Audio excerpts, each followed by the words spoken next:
করতেছে। গাইস ওই ছেলের ডিটেইলস আমরা নিচ্ছি, একটা পিচ্চি ছেলে করতেছে, সে উল্টাপাল্টা কি বলতেছে আমাদের নাকি কি লিংক ভাইরাল হইছে নাকি কি ছি, মানে এসব কথা আমার বলতে অনেক ঘৃণা লাগতেছে, বাট কি করার, প্রচুর মানুষ এসব নিয়ে। আবার অনেকে বলতেছে আমার কাছে ভিডিও আছে, আমার কাছে ভিডিও আছে। আরে ভাই আমি তো মানে টোটালি এটা হচ্ছে একটা গুজব, মানে নোংরামির একটা কোন পর্যায়ে গেলে মানুষ এইসব কাজ করতে পারে ভাই? আমি তো জীবনে প্রেম করে একটা কিস দিয়েও ছবি তুলি নেই, ওই জায়গায় আবার কেন লিংক ভাইরাল হয় ভাই? এইসব ভাবতেও ঘৃণা লাগে। ছি ছি ছি ছি ছি। যাই হোক ভাই, ওই যে পিচ্ছি কোর্স ওই পিচ্ছি ডিটেলস আমি নিয়ে নিছি, যেহেতু ঈদের পর ওরে ধরতেছি। হ্যাঁ, আর আপনারা যারা যারা দেখছেন ওই পিচ্চিটা, টিকটকে ওর লিংক দেওয়া ডান, ওর অ্যাকাউন্ট ব্যান হয়ে যাবে ভেরি সুন। মানুষ লাইক কমেন্টের জন্য কত কিছু করে, ঠিক আছে অনেক নিচে নেমে গেছে মানুষ। নোংরামির একটা লিমিট থাকে ভাই, কোন পর্যায়ে গেলে মানুষ এই কাজগুলো করে?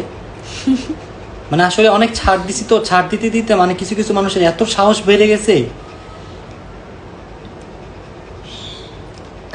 আমার বলছে থাপড়ায় ওরে ও ফালতু, মানে থাকে সব মানুষকে আমরা টোটালি ইগনোর করি, বাট কি করব, মানে কিছু কিছু ব্যাপার যেহেতু আমরা ফ্যামিলির সাথে থাকি, আমরা ফ্যামিলি নিয়ে থাকি, তো এগুলো আমাদের জন্য অনেক হার্মফুল। ওরে দেখলে আমার মেজাজটা খারাপ হয় জানো।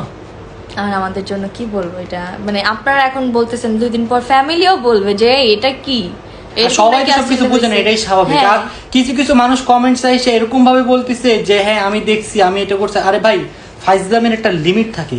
কোন পর্যায়ে গেছেন আপনারা? সারাদিন কি এসব নিয়ে বসে থাকেন, কার কি হইলো না হইলো? ওদের কাজ নেই তো এখন, এই জন্য যারা নোংরামি করে তাদের নোংরামি গিয়ে দেখেন। সবারই তো আর ওই যে ফেসবুকের কাপেল ব্লগার না সবাই, এটা বুঝতে হবে।